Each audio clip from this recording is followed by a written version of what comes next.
And welcome back. Here we go. I'm the Dr. Bob Lee from 107.5 WBLS, and our last guest is a Bronx native, and she's a fantastic poet, I hear. I heard it through the grapevine, and she's a public speaker also. She's with us to share the work that she is doing to positively impact students, aspiring artists, writers, and to promote upcoming events. So please welcome to the show, Andrea Augustus. Welcome, welcome, welcome. Thank you. Thank you. So wait a minute, where have you been all of our lives? You know what I'm saying? I'm right on time. I'm right here now. There That's you the go. important part. So how'd you get into what you're doing?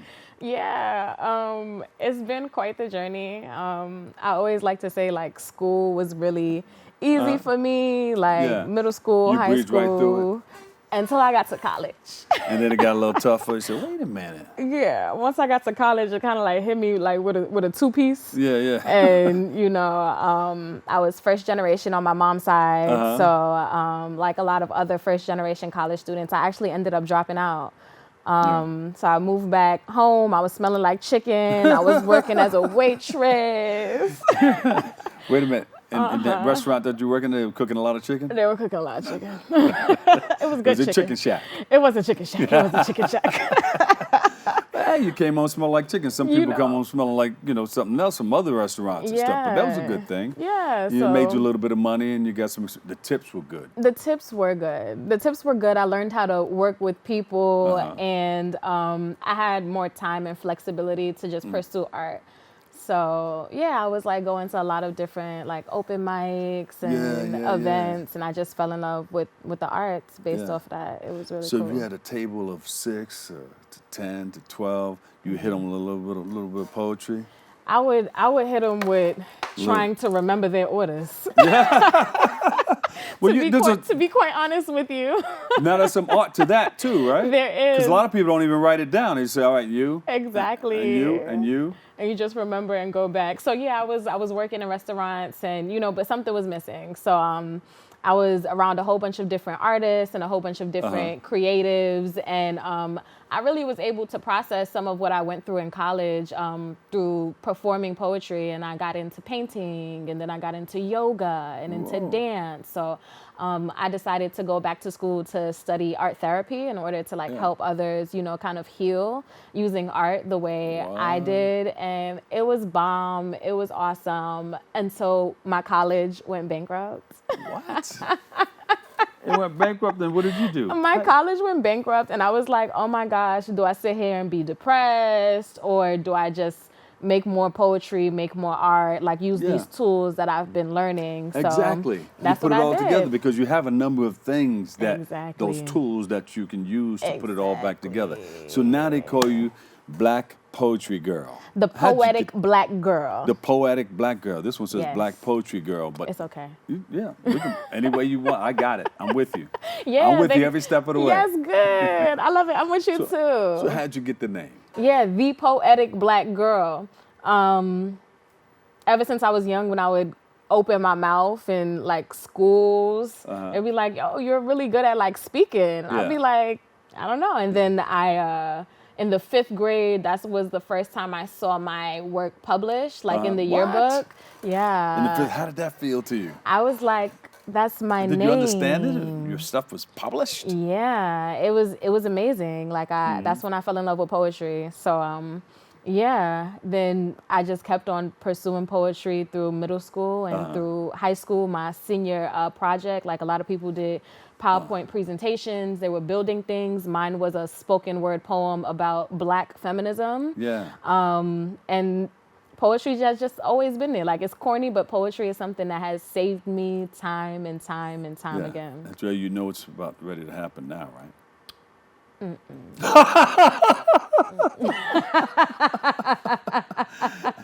Dre don't be ready like that. We have to initiate you right here on the set.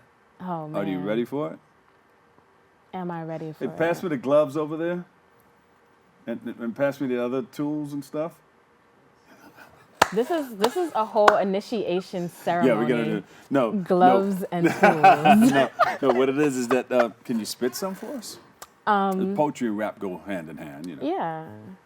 What camera should I look at? Should I just look at you? Yeah, just look at me. They're gonna capture everything you do. Sure. This is gonna be a freestyle, cause Yeah. you know, whatever. I'm with you. Can I? Want a beat? Yeah. No. Go ahead. Okay. Whenever I start thinking about poetry, I think about history. Like when I think of legacy, I think of history, and historically speaking, legacy hasn't always been simple or easy for those of us in our communities. Like, my legacy is struggle. Like, my legacy is pain. Like, my legacy says no to massa and is beaten because of it. But my legacy also makes hot water cornbread and collard greens. And my legacy makes this one stew that fills the house with delicious scents. And my legacy burns incense. And my legacy makes dollars out of cents, and sometimes it feels like my legacy don't got no sense. And my legacy sits at the table and clips coupons and gathers my brothers to take them to the supermarket. My legacy has complicated roots, but I love myself enough to sort them through. You got your Caught me own off guard, but I beat. did it. Yes. That's how you do it. Thank you. That's what's up. That was beautiful. Thank that you. Was beautiful. Yeah. Thank you. You didn't need a beat for that. That's a whole nother thing. Yeah, the heartbeat is the beat. Exactly, because you had your pauses and everything in there. Yeah. I'm loving it. I love poetry, and I love like our last guest, I love history. You know, I was really always into history and English. So yeah. Well, now we're gonna look at you, and it's gonna be her story. Yeah, her story. Your story. Her story, and then our story. Yeah.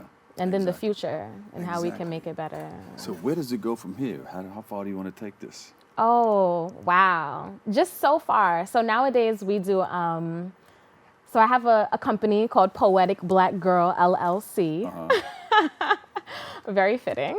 And we do independent contracting with different schools and community organizations. We do community workshops. We did a reflect and release workshop where people were able to come in and like journal about their feelings, and then they were able to really like decorate like glassware, like plates with affirmations. So some of their plates said, you know, I release fear, I release anxiety, I release imposter syndrome, and then they were able to like smash it in the back. So just like community events where people are able to have a dedicated space to come in and heal, because like traditional talk therapy isn't for everybody. And we're not trying to like replace traditional talk therapy, but we're trying to give accessible spaces for people to come and heal in alternative ways. And what's the significance of smashing it? Just getting rid of the like dirt in your life, just right, put it on here and just smashing it. You know, I think that's what it comes through. Like sometimes you need a physical release, like a cleansing. So yeah, we're focused on more community workshops. We have a community open mic that we have once a month at Brunch at Zion's on Canal Street, where you know a whole bunch of different creatives. You go down there? All right. Yeah, Canal Street in the Bronx. Yeah. Often I say Canal Street, and they're like in Manhattan. I'm like, no. Yeah, all the way down there where all the stores are, where we used to get our little equipment to play music. And Canal. I went to school over there. I went to school in Manhattan, so that's where like you would go to get a fake Gucci belt. You know what I'm saying? Yeah, I know where to get those. Listen. Yeah, I had a lot of friends selling those things down there. Now, you get a dozen of them, you get a big discount, right? And that'll be your gift for the holiday. But anyway, that's something. Nobody will know, you know what I mean? I feel like they have the perfumes, the belts, all that stuff. Unless they know. So what are you doing for Black History Month? For Black History Month. Are you going to put together Month. a big poem or I have gathering? a few different features coming up. So I'll be performing in my Mount Vernon and performing in the Bronx as well. But for February, what we really are focusing on is like the love. We're focusing on the heart chakra. So we have the healing Getting hour. into the meridians you know and what stuff. I'm saying? What? All right now. So we have a special healing hour open mic, and we also have another reflect and release smash workshop that's Valentine's Day themed. So that's gonna be really exciting. And you can find me like Black History Month is every month for me. With the third eye. You know what I'm saying? So all year round, I will be talking about black stuff, y'all. In case you were So we got to get a chance to come see you. Where are some of the places? What's that right there?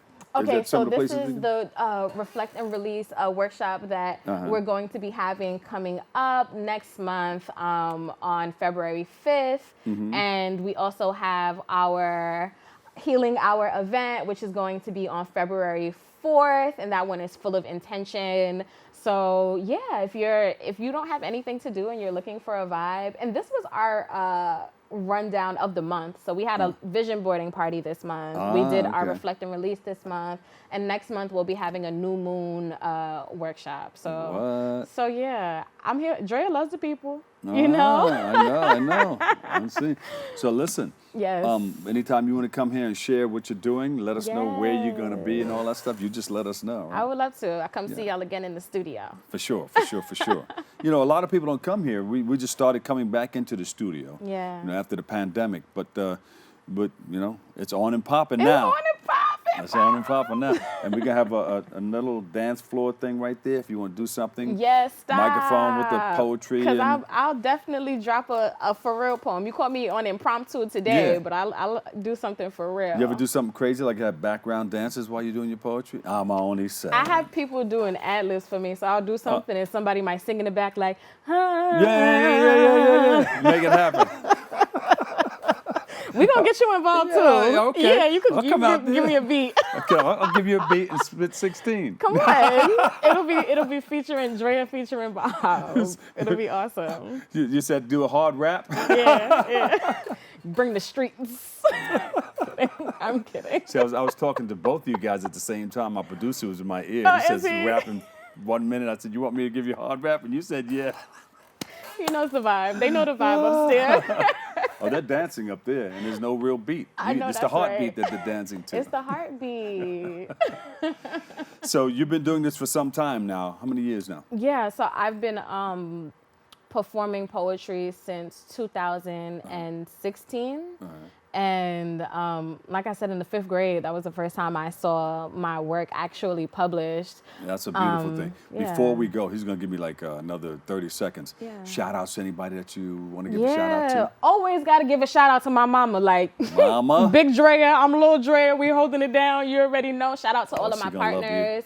Shout out to Brunch at Zion. Shout out to Paint with Lead. Shout out to Raise Up. Shout out to Communitas America. You already know how much y'all pour into me. I love y'all. We are community. And yes. Wait, who's Paint with Lead? Paint with Lead. Oh. not lead. We don't know about lead anymore. That's for the commercials called 1-800 if you feel like you look, you know what I'm saying? Social media. My social media is at Poetic Black Girl, and it's Gurl instead of GIRL because I have flavor and soul, you know. So it's like girl, not girl. You know, that's no. I'm on LinkedIn, Andrea Augustus. My website is www.poeticblackgirl.com. But I'm most active on Instagram, and I have a link tree that links to everywhere that you can find me. Poetic Black Girl, thank you so much for joining us, okay? Love to everybody that is associated with you, mom, family, everybody that's down. Unfortunately, that's all the time we have for today's show. We want to thank our guests, you, for joining us, and you, our viewers, for tuning in. You can keep following us on BronxNet TV for continued coverage. Thank you for letting us share in this space and time with you. Kim and Arlene, Darren Jaime, Rena Valentine, Tuesday, Wednesday, and Friday. Make sure you stay tuned for them. It's a new episode of Open. Always remember this, what you are is God's gift to you. What you make of yourself is your gift to God. So choose your choice and let your choice control the chooser of the Dr. Bob Lee. And I'll see you over 107.5 WBLS. I love you all. Peace.